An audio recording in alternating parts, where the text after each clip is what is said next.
Welcome to Coober Pedy. It's a place so intensely hot that most of the town literally lives in underground dugouts just to escape the scorching sun. When most people look at these barren, sun-bleached plains, they kind of just see the end of the earth, right? Trees barely grow here, and opal mining is pretty much the main claim to fame. But beneath those white plains lies a geological story that, for a brief moment, convinced parts of Australia, and honestly the entire internet, that the Outback was hiding a massive, secret oil fortune. Over the years, rumors have just continuously swirled that Coober Pedy is sitting on an enormous, untapped reserve. So let's jump right into this explainer, unpack exactly where that rumor started, and see what the science actually says. So to really grasp the scale of this mystery, we've got to go back to January 2013. Headlines across Australia absolutely exploded after a Brisbane-based company named Link Energy announced what sounded like a literal game-changer. They had commissioned independent assessments suggesting that the Arckaringa Basin, deep beneath the desert, could hold up to 233 billion barrels of shale oil. Now, if you adjust that estimated in-ground value for inflation and modern pricing, you're looking at a figure somewhere close to $27 to $30 trillion today. 30 trillion. To put that staggering number into perspective, Australia's entire annual GDP is just a tiny fraction of that amount. And it was one specific phrase from Link Energy's chairman, Peter Bond, Saudi Arabia numbers, that instantly transformed a remote opal desert into a potential future energy superpower. He made this exact comparison, and let me tell you, it completely changed public perception almost overnight. Suddenly, people weren't just staring at an empty stretch of the Stuart Highway. They were looking at a resource supposedly capable of producing 500,000 barrels of oil a day. I mean, an oil field pulling those kinds of numbers would rank among the largest petroleum operations on Earth. For a brief moment, it truly looked like Australia had stumbled into its very own massive American-style shale boom. Which naturally leads us to the core mystery we need to solve today. You'll see internet sleuths constantly asking this in the comments. If this massive geological jackpot is real, well, why isn't it being drilled? Are there secret forces at play here? Is the country deliberately refusing to tap into unlimited wealth? To really answer that, we have to look past those dramatic headlines and dig straight into the geological and economic reality of the Arckaringa Basin. And the answer actually boils down to a fundamental and totally crucial difference between oil in place and recoverable reserves. This is exactly what ABC News pointed out the very next day, urging extreme caution. See, oil in place simply means the hydrocarbons physically exist down there on the rock. Recoverable reserves, on the other hand, that refers exclusively to the fraction of that oil that can actually be extracted for a profit. The media quickly realized the public was taking these enormous oil in place estimates and treating them as guaranteed, ready-to-sell barrels, when in reality, the gap between those two concepts can be absolutely astronomical. To understand why that gap exists, we have to look at the rock itself. The Arckaringa Basin is what geologists call an unconventional petroleum system. This wasn't Saudi Arabia. There were no giant underground reservoirs filled with pressurized liquid crude just waiting to gush out of a drill hole. Instead, the hydrocarbons were trapped tightly inside extremely dense shale and mudstone layers, buried deep beneath the basin. The oil is effectively locked inside the rock itself, which makes it incredibly difficult and wildly expensive to actually reach. But hey, let's give credit where credit is due. The internet sleuths aren't entirely wrong here. The geology of this region is legitimately fascinating. Government reports confirm that the source rocks and the oil-prone potential are absolutely real.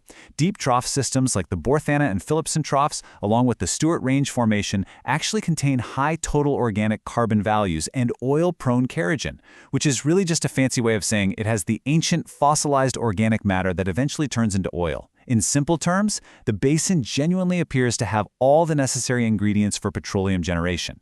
So the idea that hydrocarbons exist beneath this region is not some internet fantasy, it's documented factual geology. Here's the catch, though. Because this rock has extremely low natural permeability, the oil simply cannot move through it economically on its own. To get it out, you have to hydraulically fracture, or frack, the rock. You've got to inject high-pressure fluid deep underground to physically crack that tight shale apart and create artificial pathways.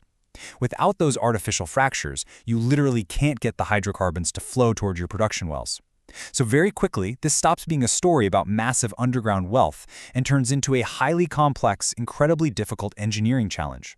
And honestly, for shale oil in an unconventional system like this to actually turn a profit, every single one of these geological and economic factors must align almost perfectly. It's basically like threading a microscopic needle.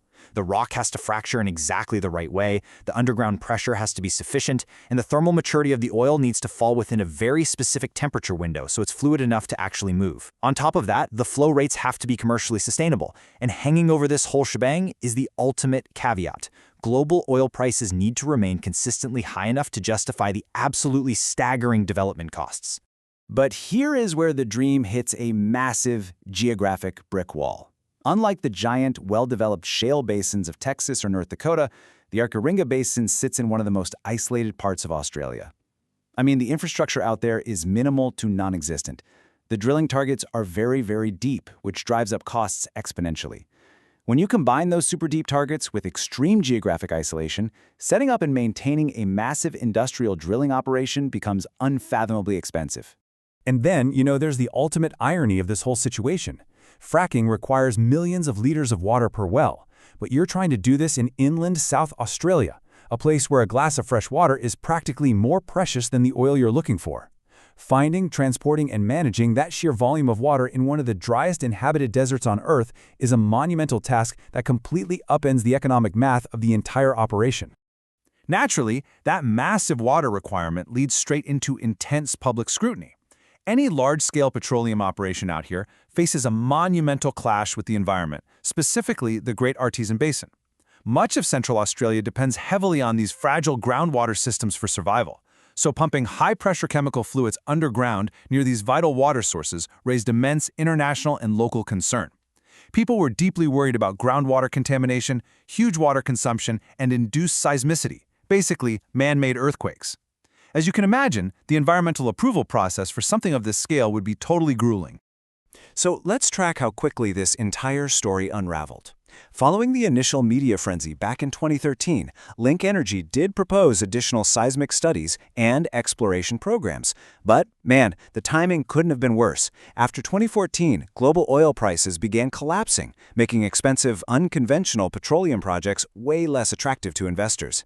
At the exact same time, Link Energy got engulfed in major, totally separate environmental controversies linked to underground coal gasification operations over in Queensland. The momentum just died, and by 2016, the company entered voluntary administration before moving into liquidation.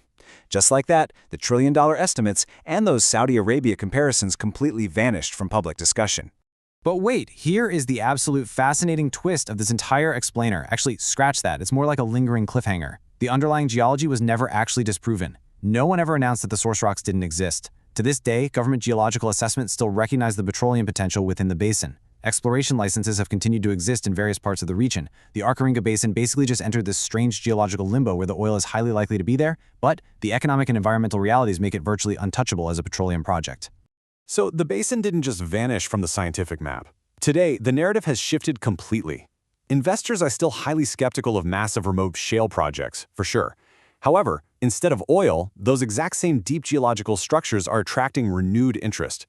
Companies are occasionally revisiting these South Australian frontier basins, but now they are looking through the lens of modern emerging energy industries. The focus is shifting toward exploring for elements like hydrogen and helium. The region is simply adapting to a rapidly changing energy landscape.